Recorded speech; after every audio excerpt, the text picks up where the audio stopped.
What if I told you that the sweetest thing you've ever tasted is actually one of the oldest survival tools your brain has? Every time you bite into a piece of chocolate, sip a soda, or eat a donut, your brain celebrates as if you've just discovered treasure.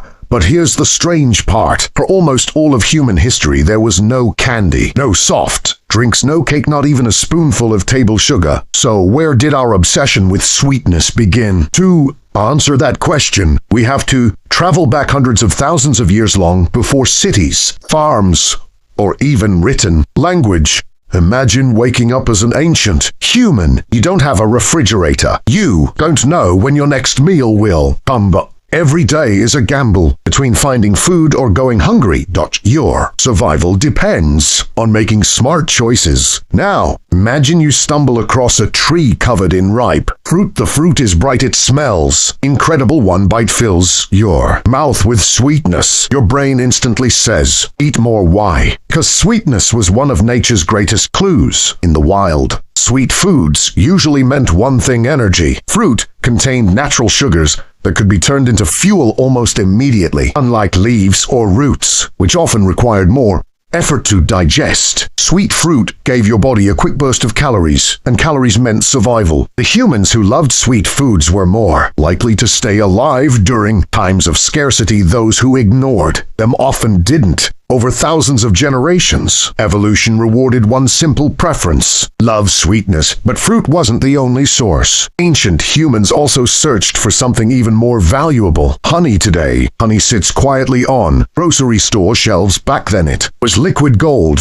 Finding a wild beehive wasn't easy. Bees defended it fiercely. Climbing trees without ropes or protective gear was incredibly dangerous. Yet ancient people kept trying. Why risk painful stings or even falling to your death for honey? Because honey was one of the richest energy sources on Earth. A single discovery could provide thousands of calories for hunter-gatherers who never knew when food would appear again. That reward was worth the danger. Modern researchers have even observed groups like the Hadza people of Tanzania, one of the few remaining hunter-gatherer societies, climbing enormous trees and enduring swarms of bees just to collect honey. That behavior isn't new. It's likely a window into something humans have been doing for tens of thousands of years. Some scientists believe humans have gathered honey for at least 40,000 years. Ancient cave paintings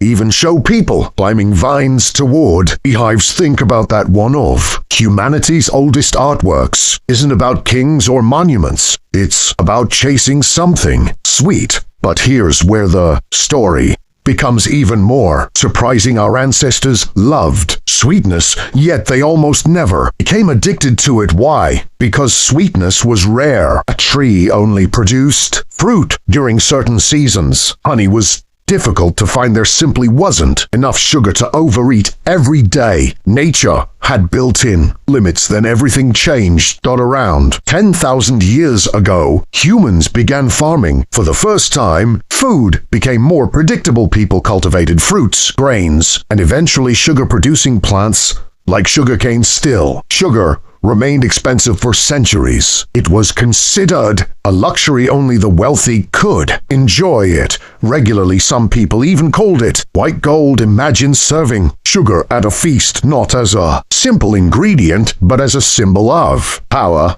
Owning sugar meant status. Most ordinary people rarely tasted it. Then came trade, industrialization, factories, machines. Suddenly, sugar became cheaper than ever before. What had once been a rare survival reward became an everyday ingredient. Breakfast cereal, bread, yogurt, sauces, soft drinks, snacks, desserts. Without realizing it, humans created a world our brains were never designed for. Remember that ancient survival instinct, it never disappeared. Your brain still reacts to sugar as if it's an incredibly rare discovery. Except now, instead of finding a handful of berries after days of searching, you can buy thousands of calories in less than 5 minutes. That's why resisting sugar often feels surprisingly difficult. It's not simply about willpower. Your brain is following instructions written by evolution long before supermarkets existed. In other words, the environment changed much faster than the human brain did, and that creates one of the biggest mismatches in modern life. The same instinct that once saved your ancestors can now work against you. But this story isn't really about sugar, it's about understanding yourself.